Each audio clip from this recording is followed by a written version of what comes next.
نکاح کے گواہان کی شرعی حیثیت۔ گواہوں کا فلسفہ یہ ہے کہ ایک لڑکی جس کو آج تک کسی نے آپ کے ساتھ نہیں دیکھا، جو شادی کے بعد آپ کے ساتھ جا رہی ہو، کسی کو معلوم نہیں ہے کہ یہ اس کے ساتھ کیوں پھر رہی ہے، یا کہیں بھی آپ لوگ پکڑے جائیں تو ثبوت کس طرح ملے گا کہ آپ میاں بیوی ہیں یا آپ کا آپس میں کوئی رشتہ یا تعلق ہے؟ اس صورتحال میں آپ نکاح نامہ دکھائیں گے تو وہ بھی اس وقت مانا جائے گا جب اس پر گواہوں کی تصدیق ہوگی، کیونکہ گواہوں کی شرط نہ رکھی جاتی تو ہر زنا کرنے والا جوڑا بھی بعد میں یہ کہہ دیتا کہ ہم نے تو نکاح کر رکھا ہے۔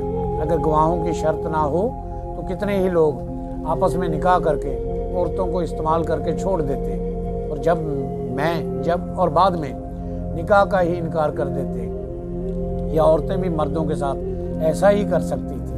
دیگر معاملات میں بھی جہاں جہاں گواہوں کی شرط لگائی گئی ہے وہ کوئی بے معنی نہیں ہے، کیونکہ گواہی سے مشروط کرنے کی وجہ سے معاشرہ بہت سے فسادات سے بچ سکتا ہے اگر گواہ اسلام کی شرائط کے مطابق ہوں۔ ویسے تو آج کل جھوٹے گواہوں کے ذریعے بھی ہر کالے کرتوتوں والوں کو پاک صاف ثابت کر دیا جاتا ہے اور کئی بے گناہوں کو قصوروار ٹھہرا دیا جاتا ہے۔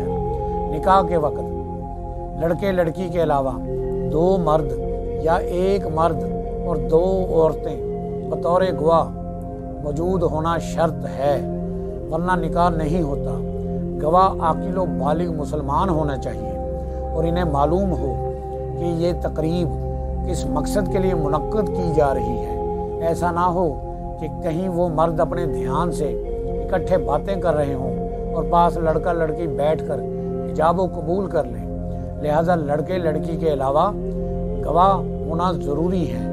اگر گواہ موجود تھے تو نکاح درست ہے، ورنہ دوبارہ پڑھ لیں۔ اللہ ہمیں دین سمجھنے کی اور اس پر عمل کرنے کی توفیق عطا فرمائے۔